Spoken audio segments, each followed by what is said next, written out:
It is the 27th of April, 1945.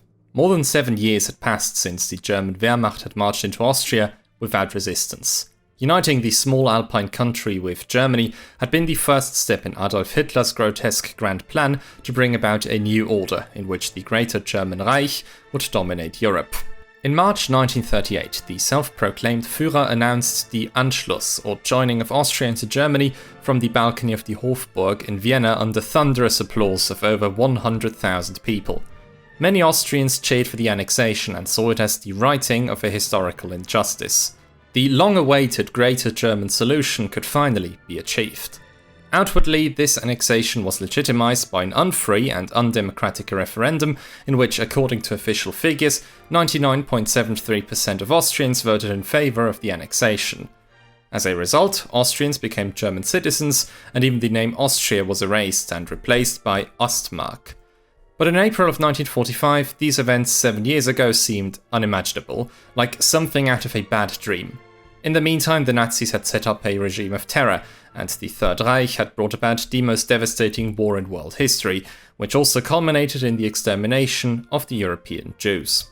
The Soviets had taken Vienna in mid-April 1945, and most Austrians certainly felt a sense of relief that the violence was finally over and that the bombardment of their cities had stopped. The urgent question was what the future would hold for the reborn Austrian state. This was the question that stood at the forefront on this 27th of April. With the approval of the Soviet authorities, representatives of Austria's new provisional government, consisting of members of the Social Democratic Party, the Austrian People's Party and the Communist Party, drafted a proclamation. It was largely written by the Social Democrat Karl Renner, who had already played a leading role in the First Republic of Austria and openly supported the Anschluss in 1938. The so-called proclamation by the executive committees of Austria's anti-fascist parties not only declared the annexation null and void and proclaimed the establishment of a new Austrian democracy, it also contained an astonishing assertion. It claimed that it was a fact that Adolf Hitler's National Socialist Reich government, by virtue of this complete political, economic and cultural annexation of the country, had led the powerless and helpless people of Austria into a senseless and hopeless war of conquest, which no Austrian ever wanted, could ever have foreseen or approved of, to wage war against peoples towards whom no true Austrian ever harbored feelings of enmity or hatred, a war of conquest which sacrificed many hundreds of thousands of the sons of our country, almost the entire youth and manpower of our people, without hesitation, only to ultimately use our native mountains as the last refuge for failed disaster politicians and expose them to warlike destruction and devastation. This document laid the foundations for one of the most enduring and consequential myths in Austrian post-war history, which would shape the Austrian self-image for several decades: the victim theory. It denied the responsibility and complicity of the Austrian population in Nazi crimes and emphasized Austria's role as the first victim of German aggression. Paradoxically, the notion that Austria was the first victim of German expansionism rather than a willing participant didn't come from Austrian statesmen, but from the Allies. The proclamation of 1945 was partially based on the Moscow Declaration of 1943, in which the foreign ministers of Britain, the US, and the Soviet Union agreed to re-establish an independent Austrian state after the war, and termed Austria the first free country to fall victim to Hitlerite aggression. However, it also reminded the Austrians that they were also complicit.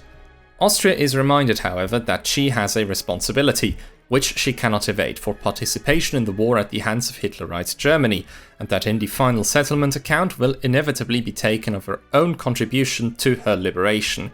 By doing so, the Allies hoped to encourage resistance against Nazi rule among the Austrian population and to remind them that they must earn the liberation of their country. Although there were resistance groups in Austria at the time, this appeal had little to no effect overall. Still, the claim that Austria was a victim nation continued to persist. From the end of World War II onward, the following view of history prevailed. The Anschluss had been the forceful occupation of the Austrian state by a foreign invader. The years between 1938 and 1945 were considered to be a period of oppressive German rule. The presence of Austrian resistance was felt everywhere, and all Austrian Wehrmacht soldiers were forced into service and only followed orders in a brutal war they wanted nothing to do with. all responsibility for Nazi crimes was conveniently put on Germany.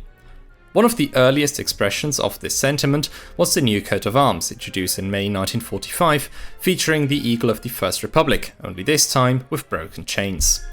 Later that year, in August, Leopold Figl from the conservative and Christian Democratic Austrian People's Party gave a speech at the unveiling of the memorial to the fallen soldiers of the Red Army in Vienna. The people of Austria have spent 7 years languishing under Hitler's barbarity. For 7 years the Austrian people was subjugated and suppressed.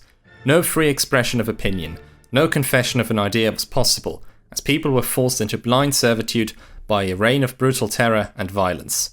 Figl would later become the first Chancellor of the Republic of Austria. In order to provide scientific backing for the victim theory, the federal government published the Red, White, Red book in 1946. With the help of official sources, Austria's position with regards to the Allies was to be strengthened. This book is hugely controversial, because on the one hand it provides the reader with an array of interesting contemporary sources and documents, but on the other hand these documents were meticulously cherry-picked to create a certain narrative. The role of Austrian resistance was exaggerated, and the responsibility of Austrians in Nazi war crimes was underplayed. For example, the book claims that the attitude of the Austrian population towards Hitler's war was one of disapproval from the very outset, unless one held hopes for its end as sole possibility for deliverance from the Nazi yoke, and that the treatment of Austrians in the German armed forces was an especially rough and discriminatory one, so that for most of them it was only Allied captivity that finally marked the end of their suffering. But before I go on to explain how the victim theory became commonplace in Austrian public memory, I think it's important to point out just how much it contradicted the actual historical events and how nonsensical it was. The fact is that Austria shares significant responsibility for Nazi crimes alongside Germany. Austrians were largely in favour of the Anschluss, and even though it was certainly not 99.73% of them like the propaganda claimed, the desire to finally unite with Germany and the admiration for the Führer led many to enthusiastically greet the invading Germans. Until 1945, 500,000 Austrians joined the NSDAP. Thousands of Austrians turned on their Jewish neighbours, participated in the November pogrom, and enriched themselves with Jewish valuables. Just like in Germany, there was practically no outspoken protest against the deportation and killing of Jews in Austria. Around 1.5 million Austrian soldiers fought in the Wehrmacht and thus made themselves responsible in the unprecedented war of extermination that the Third Reich was waging. There was virtually no outspoken opposition to Nazi rule, and the atmosphere was characterized by collaboration and acceptance. If there were any grievances, they were usually expressed quietly and in private. Many Austrians were perpetrators of Nazi crimes. Some notable examples include Adolf Eichmann, who was raised in Austria and managed the logistics behind the deportation of Jews to the extermination camps. Odilo Globocnik, born in the Habsburg Empire, who conducted the final solution in occupied Poland and led the extermination camps of Treblinka, Sobibor and Bełżec. Arthur Seyss-Inquart, born in Bohemia and socialized in Vienna, who was the Reichskommissar of the occupied Netherlands, where he organized the deportation of the Dutch Jews. Ernst Kaltenbrunner, born in Upper Austria, the chief of the Reich Security Main Office after 1943, and therefore the leader of the administrative apparatus behind the Holocaust. And of course, Adolf Hitler himself. Still, while examining Austria's role in the Third Reich, it's important not to exaggerate the country's responsibility. Just like all other historical myths, the victim theory has a kernel of truth in it, because in the end, the Anschluss remains the takeover of a sovereign state by a territorial and megalomaniac regime, regardless of how many people may have supported it. Furthermore, many Austrians indeed became victims of Nazism. Austrian Jews, Social Democrats, Communists, other regime critics, supporters of the former Austro-Fascist regime, homosexuals, gypsies, mentally and physically disabled people, members of the Slovene minority, so-called asocials, and many more suffered and were murdered. Just like the German one, Austrian society was in no way homogeneous, and it was composed of victims and perpetrators, supporters and opponents, conformists and the disinterested, and everything in between. Millions of Austrians indeed suffered tremendously from the Nazi terror regime and the war that it unleashed. Many people, even notable historians, sometimes like to claim that Austrians were somehow overly represented among Nazi war criminals, be it the SS or concentration camp staff. A recent study conducted by the University of Graz shows that this claim cannot be empirically proven and is substantiated, apart from a few notable perpetrator circles. In all other groups, the proportion of Austrians corresponded more or less with their share of the population. Now that we got that out of the way, we can talk about the post-war era again. The victim myth emerged in an environment dominated by chaos and suffering. Austria was under Allied occupation and would remain so until the mid-1950s. The country was ravaged, cities were heavily damaged, and especially in the Soviet occupation zone, people suffered from rape and pillaging by stationed soldiers. Almost every family mourned the loss of a loved one. Hundreds of thousands of Austrians had been put in concentration camps, killed by the Nazis, or died in the war. Countless of those who had served in the Wehrmacht were now permanently crippled or in Allied POW camps. Furthermore, around 1.6 million foreigners were in the country, with nowhere to go, so-called displaced persons. They were usually former forced labourers, concentration camp survivors, or Jewish refugees. In those years, where practically everybody was suffering, people were simply incapable of feeling sorry for others or of reflecting on their own mistakes. Nazi propaganda still echoed in the minds of many, who regarded concentration camp victims as criminals, army deserters as traitors, and Jews as the enemy. Under such circumstances, it was nigh impossible to engage meaningfully with the past. The Austrian victim myth thus had the purpose of uniting the populace under one single banner, which told them, "What happened to you was unjust, we never wanted any of this, and it will all be alright again."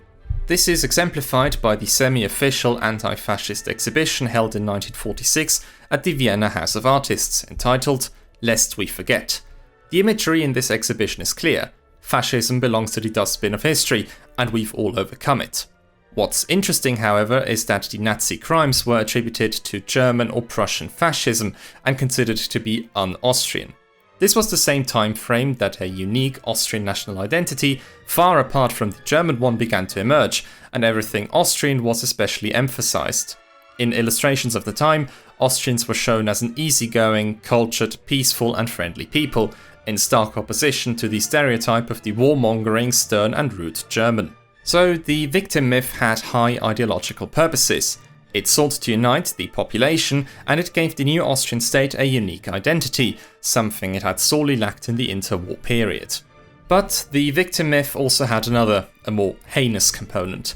By denying any responsibility, the Austrian state attempted to avoid paying compensation to victims. In 1953, the Federal Republic of Germany enacted the Federal Compensation Act, which regulated compensation for victims of National Socialism. When the Jewish Claims Conference demanded something similar from Austria, the government claimed that the Austrian state could not be held responsible because it had been under foreign occupation and that it was under no moral obligation as all crimes had been committed by Germans, not Austrians. The government took the same view towards gypsies, homosexuals, antisocial individuals and other victim groups. It was only after severe pressure from the United States that Austria grudgingly agreed to enter negotiations. The restitution laws that the government had passed mostly dealt with settlement of material losses, the restitution of unclaimed Jewish property, and individual compensation payments. Nevertheless, this was not a comprehensive form of compensation, and victims often found it challenging to navigate the confusing web of laws and regulations and claim compensation. Until the 1980s, Nazi crimes were a taboo topic, and the Third Reich was considered to be a part of the German, but not the Austrian past. The victim theory also permeated into history education at school. A textbook for high school students emphasized the suffering of the Austrian victims. In March 1938, Austria was occupied. Her name disappeared from the map and was not allowed to be spoken. Many Austrians were persecuted, thrown in jail, even murdered because of their religion, because of their belief in Austria, and because of their love of freedom. Another textbook from 1977 portrayed Austria as a victim of the Third Reich rather than a part of it, and overemphasized the role of the Austrian resistance. Tens of thousands of upstanding Austrians were taken to prison or concentration camps. Despite the danger, groups formed again and again which fought against the principles of National Socialism and carried out resistance against the oppression of the population. It can be observed that in official history textbooks of the time, Austrian responsibility was often underplayed, and Austrian political victims were overly emphasized, while the suffering of the Jews and the Holocaust was only rarely mentioned, and if so, then never in connection to the Anschluss. Outwardly, Austria always tried to present itself as an anti-fascist state and, after 1945, constantly emphasized its role as a victim of National Socialism. Many Austrians were tired of being reminded of the past. Instead, they wanted to repress it and look to the future. They were successful in this endeavour. In 1955, the state treaty between the Austrian government and the Allied occupation powers was signed, re-establishing Austria as a free, sovereign, democratic state.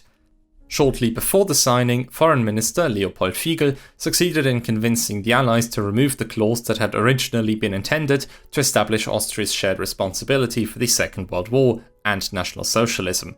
With that, the Austrian victim theory also became internationally recognized and accepted. It is around 1950 that a paradigm shift can be observed in how Austrians remembered their past. In the immediate post-war years, the focus lay on the role of the suffering of Austrian civilians, and Austria considered itself as an anti-fascist state. Now the focus shifted towards those who had served and died in the Wehrmacht. This had two reasons. For one, the front between the Western Allies and the Soviet Union had hardened, and Little Austria was caught right in the middle of it. As a result, anti-communist sentiments were on the rise, a development that former Nazis could identify with. And secondly, a law from 1948 provided amnesty for hundreds of thousands of former NSDAP members, so-called lesser offenders. They were now allowed to vote and hold public offices again, and both mainstream parties, the Austrian People's Party and the Social Democratic Party of Austria, attempted to gather their votes. After 1950, war memorials in honor of the fallen were set up in practically every Austrian village. Those monuments were usually organized by the Kameradschaftsbund, a veteran organization made up of World War I and World War II soldiers, with the explicit goal of creating a positive image of the soldier of the Second World War. These monuments were quite popular with the public. One veteran organization wrote in a newspaper article from 1952 that while in 1945 and later, soldiers were defamed in every conceivable way, and fulfilling one's duty as a soldier was considered a crime, while desertion and murdering one's own comrades were regarded as heroic deeds, a healthy view has now prevailed in Austria. Prominent politicians also took part in the commemoration of fallen Wehrmacht soldiers. Josef Kreiner, the minister-president of Styria, explained at the unveiling of a memorial in Graz in 1968 that it was in honor of those who had protected our fatherland in combat and who had fulfilled their duty at the risk of their lives. So while, just like in Germany, people clung to the historically erroneous myth of the clean and honorable Wehrmacht and further reinforced the victim role, the memory of those who perished in the Holocaust was pushed further into the background and in some cases even eradicated. For example, the memorial at the cemetery of the Ebensee concentration camp was blown up by the authorities. Moreover, in a controversial move, the Austrian parliament passed the War Victims Care Provision Law, which obliged the state to provide care for returning Wehrmacht and later even Waffen-SS soldiers, because they had gone to war on behalf of a foreign state and were therefore victims themselves. As a result, there was virtually no public discussion in the 1950s about the responsibility of Austrians for the crimes of Nazism. This unpleasant chapter of the past was obscured as much as possible, and the narrative of the good Austrian soldier who did his duty continued to prevail. However, in the 1960s, with the appearance of a new generation, the increasing politicization of academics, and the emergence of increasingly critical journalists, it slowly began to falter. The impetus for this came from Taras Borodaykewicz, a historian at the University of World Trade in Vienna, who repeatedly made anti-Semitic and Greater German remarks in his lectures. In 1965, he had been asked by the weekly West German journal, Das Parlament, to write an article about World War II from the Austrian point of view, and he wrote, "It is only a small part of the overall German disaster that we German Austrians have lost the larger fatherland for the second time within a single generation." In an ensuing press conference, Borodaykewicz doubled down and prided himself for having joined the NSDAP willingly, something which a lot of his students praised him for. Afterwards, demonstrations in favour and against the professor broke out in Vienna, over the course of which the 67-year-old former communist resistance fighter, Ernst Kirchweger, got killed by far-right extremists. He is considered to be the first fatality of political violence in Austria since 1945. 25,000 people took part in his funeral procession, among them the entire federal government, with the exception of some Austrian People's Party politicians and Chancellor Josef Klaus. Franz Jonas, the Social Democratic presidential candidate, was also present, and it contributed greatly to his election victory that year. The events around Borodaykewicz represented a turning point in that it was no longer considered a valid political strategy in Austria to curry favour with former Nazis. In that year, to celebrate the 20th anniversary of the Republic of Austria, a memorial room commemorating Austrian independence fighters was opened in the Hofburg Palace in Vienna. At the opening ceremony, the Conservative National Council President Alfred Malleter said, "We will not allow anyone to set fire to the house we have built. We have pardoned individuals, but we do not share their conception of the history of the Nazi past." Already in the year prior, the Council of Ministers had agreed to turn the former Mauthausen concentration camp into a memorial compound, which was opened in 1970. For a long time, it was practically the only permanent museum in Austria where people could learn about the history of National Socialism.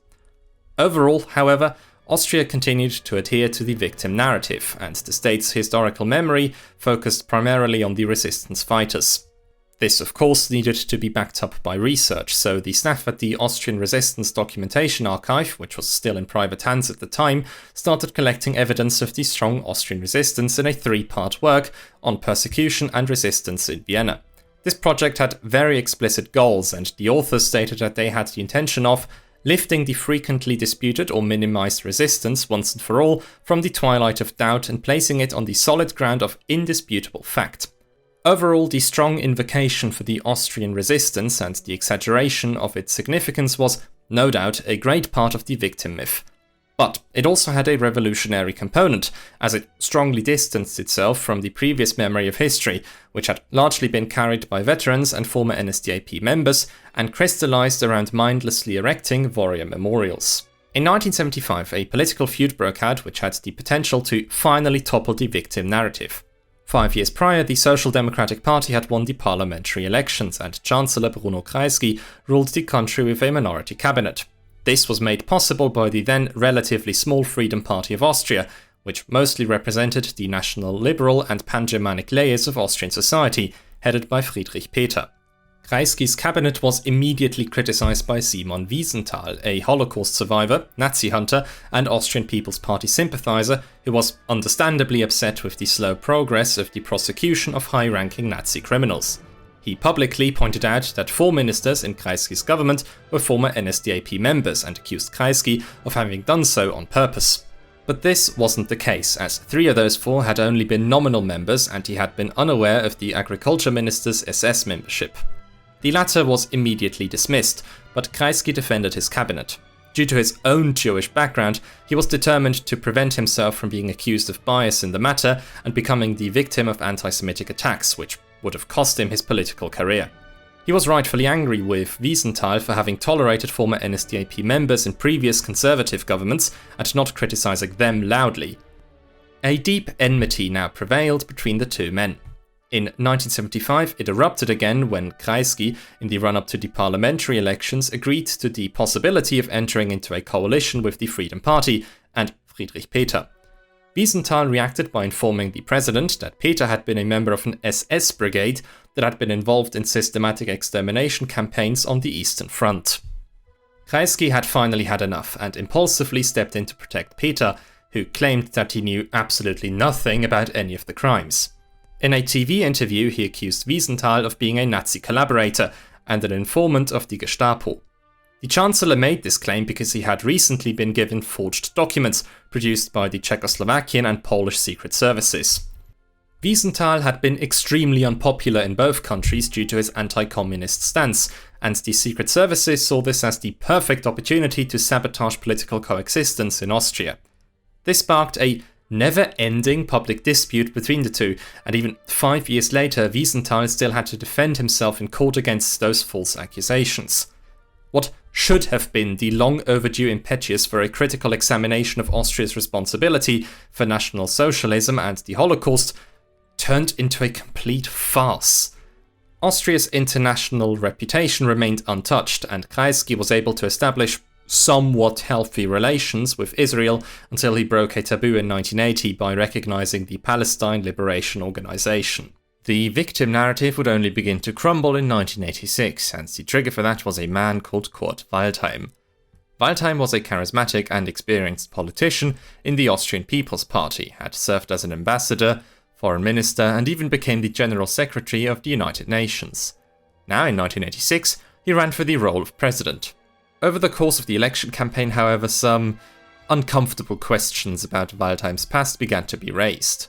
The Social Democratic Chancellor, Fritz Sinowatz, had raised the issue with the hopes of influencing the presidential campaign in favour of his party. In addition to that, two events caused international outrage. The first was the warm reception of Walter Rieder by Freedom Party Defence Minister Friedhelm Frischenschlager after his return from captivity in Italy. Rieder had been a former SS officer and main perpetrator of the gruesome massacres of Fivizzano and Marzabotto, where hundreds of civilians had been killed. The second was a memorial plaque set up for Alexander Löhr in the Vienna Stiftskirche. Löhr had been a Luftwaffe commander whose air fleet had bombed Warsaw and Belgrade, resulting in thousands of deaths. This completely insensitive approach to the past caused some journalists in Austria and elsewhere to dig deeper. In March 1986, the New York Times unveiled that Waldheim had been attached to a Wehrmacht unit which had brutally suppressed partisan units in the Balkans and had engaged in mass deportations of Greek Jews.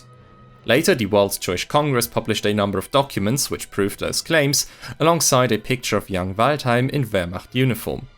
In response, Waldheim decided to play dumb and claimed that he was the victim of a smear campaign. In an interview with the German magazine Der Spiegel, Waldheim claimed to have played only a minor role in the Wehrmacht as an interpreter and to have known nothing about the war crimes and transports of the Jews. He also invoked the decades-old self-image of almost every Austrian soldier.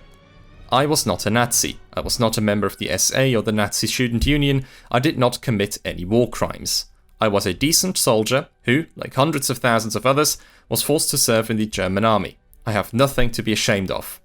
Even if he did not actually hold a higher position of authority, his ignorance was a blatant lie, as became apparent shortly afterwards. For example, in June 1944, Waldheim signed an activity report stating that 3 British prisoners of war had been interrogated and subsequently murdered.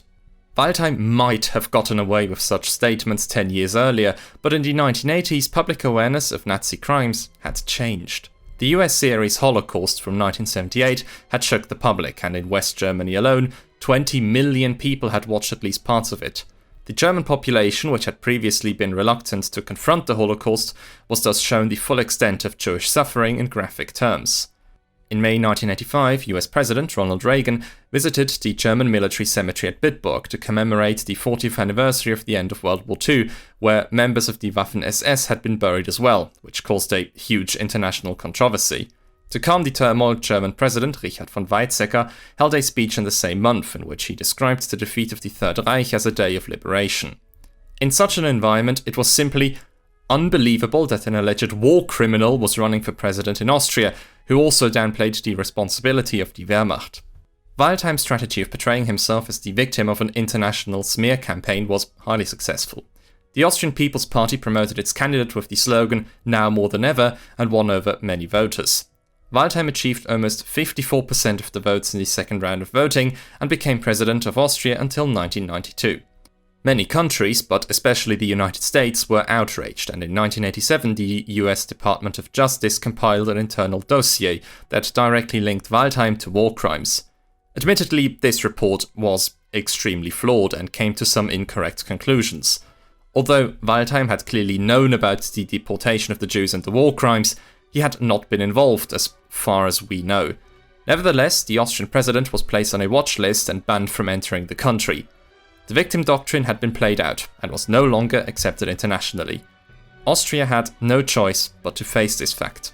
Across society, a heated debate broke out over Austria's role in Nazi crimes and the country's decade-long unwillingness to take responsibility for them. Austrians now no longer wanted to forget. A slow change was also taking place at the parliamentary level. Ultimately, Chancellor Franz Vranitzky delivered a remarkable speech. He apologized to the victims and the relatives of the deceased and rejected the victim theory. Dennoch haben auch viele Österreicher den Anschluss begrüßt, haben das nationalsozialistische Regime gestützt, haben es auf vielen Ebenen der Hierarchie mitgetragen. Viele Österreicher waren an den Unterdrückungsmaßnahmen und Verfolgungen des Dritten Reichs beteiligt zum Teil an prominenter Stelle. Wir bekennen uns zu allen Daten unserer Geschichte und zu den Taten aller Teile unseres Volkes, zu den Guten wie zu den Bösen. Und so wie wir die Guten für uns in Anspruch nehmen, haben wir uns für die Bösen zu entschuldigen, bei den Überlebenden und bei den Nachkommen der Toten. Dieses Bekenntnis haben österreichische Politiker immer wieder abgelegt. Ich möchte das heute ausdrücklich auch im Namen der österreichischen Bundesregierung tun. On a state visit to Israel in 1993, Vranitzky emphasized before the Knesset that Austria bore collective responsibility for National Socialism. In 1997, all Austrian parties agreed to designate the 5th of May, the day the Mauthausen concentration camp was liberated, as Remembrance Day for victims of Nazism. In 1988, a memorial against war and fascism was put up on the Albertina Square in Vienna, the first monument in Austria that dealt with the Austrian past in the Nazi era. In 2000, another monument was unveiled in Vienna to remember all the Austrian Jews that had died in the Holocaust. In Graz, a synagogue was built in the exact place where the old synagogue, which had been burned down during the November pogrom, had stood. Waldheim Castle was turned into a permanent exhibition to remind the public about the T4 euthanasia program. This new and open approach to history also needs to be seen under international context, as Austria had been under huge international pressure, especially in the years leading up to its joining of the European Union in 1995. In that year, the parliament also passed the National Fund to compensate victims of Nazi persecution. Since its creation, the National Fund has recognized some 30,000 victims and paid out gesture payments of 158 million euros. Today's Austria stands by its past and accepts responsibility for the crimes committed in that time. This is particularly evident in the example of the memorial site at the Auschwitz main camp, where Austria had maintained a memorial exhibition since the 1970s. The old exhibition was held under the motto "Austria, the first victim of National Socialism", and a board was set up at the entrance showing a map of Austria being overrun by Wehrmacht soldiers. In the 2000s, there were increasing complaints about this very outdated presentation of history, and so it was closed down in 2013. A long-term redesign project led by renowned historians was launched, and the new exhibition opened in 2021. I want to be very clear about something. I did not make this video because I want to badmouth Austria or publicly express my outrage at its scandalous politics of remembrance. After all, Austria is not the only country where myths and legends have prevailed since the end of the war. Consider the United Kingdom, where the memory of the London Blitz or the Battle of Britain is at the forefront, and the narrative that the British civilian population stood united and unshaken against the Germans until the end is repeated over and over again. Or France, where the role of the Résistance has been repeatedly emphasized, but the widespread collaboration during the war has always been conveniently glossed over. Or how about Germany, where for decades millions of Germans lied to themselves, claiming that they knew nothing about all the terrible things that happened and that they were opponents of the regime anyway. Or Poland, where large sections of society still find it difficult to accept that many Poles at that time were not only victims but also perpetrators. Or Russia, where the memory of the so-called Great Patriotic War and the heroic soldiers of the Red Army is part of the raison d'etat, and obscene military parades are organized every year that are hard to beat in terms of historical glorification. I could go on forever with this list. In virtually every European country, people clung to such myths in order to somehow overcome the unimaginable trauma of the Second World War and weld the destroyed society back together again. Today, Austria stands as a good example when it comes to publicly dealing with history, which is a remarkable development. But there is still a lot of work to be done. In 2014, school children in the city of Salzburg were tested on their basic knowledge of National Socialism, and the results are sobering. 64% of those surveyed did not know what the November pogroms were, 41.7% could not correctly date the years of Nazi rule, 35.4% could not say what the NSDAP was, and 20.5% had no idea who Hitler was. The victim narrative also continues to leave its mark. 42.9% of students agreed with the statement that the Anschluss happened against the will of the vast majority of Austrians.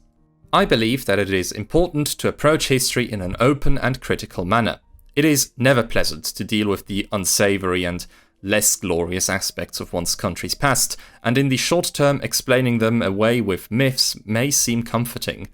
But in the long term, such myths are dangerous because they only represent an incomplete or distorted reality of the past and make it difficult to understand the actual events. We must learn from history, and we can only do that if we deal with it honestly. Only then can we draw the right conclusions and prevent something like National Socialism from ever happening again. It may seem disheartening that the far-right Freedom Party of Austria, a party that has close ties to Nazi movements and has made repeated statements that trivialized National Socialism, became the strongest force in the 2024 national elections and almost gained the office of Chancellor. But we must never give up. That is our responsibility. Never again is now. Okay then, dankeschön for watching until the end. As you probably know, making these videos is incredibly time consuming. So if you want to make sure that I make more of them, please consider supporting me on Patreon. In exchange, you'll get access to a Patreon exclusive Discord server, and depending on your tier, a number of other sweet benefits. In any case, I want to thank my invaluable supporters, without whom this wouldn't be possible. Marius Gerling, Ian York, Leader Titan, A Cup of Tea, Tristan Kriegsmann, Ryan Layton, Philip Marchewka, the Grand Duke of Sealand, Luca Drohle, Wienweh, Südorizer, Lyle Furphy, Yin, William, Big Dave, Folling and Turdham Bone. Have a very nice day and see you next time.